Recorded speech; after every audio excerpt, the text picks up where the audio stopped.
Petit tuto pour vous expliquer quel est l'usage et comment paramétrer les boutons adaptatifs qui se situent en bas de l'écran des nouveaux Tobii.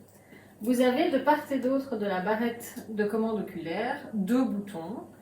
D'un côté, vous avez un triangle et un carré qui permettent de faire des actions définies, et de l'autre côté, vous avez le plus et le moins qui sont les deux boutons pour le volume. Ces boutons adaptatifs peuvent être gérés en tactile directement par les dents ou directement en fixation visuelle par le patient.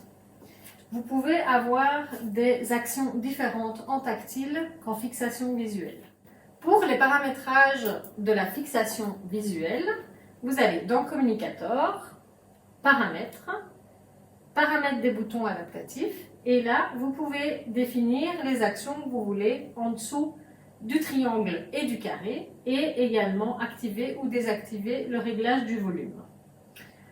Derrière le triangle, nous avons mis comme action le lancement d'une alerte. Et donc, quand la patiente regarde ce bouton, elle enclenche cette alerte.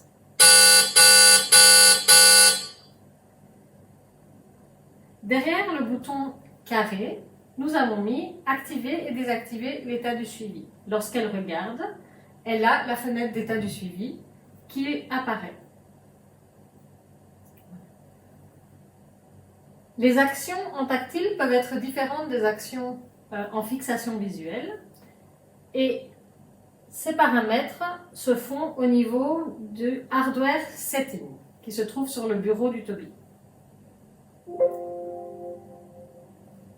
Vous avez dans ces paramètres la possibilité également de définir des actions sous le bouton triangulaire et sous le bouton carré.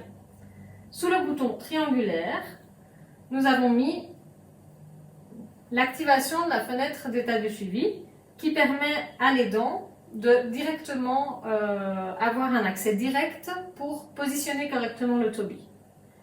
Et sur le second bouton, nous avons mis le lancement de la calibration.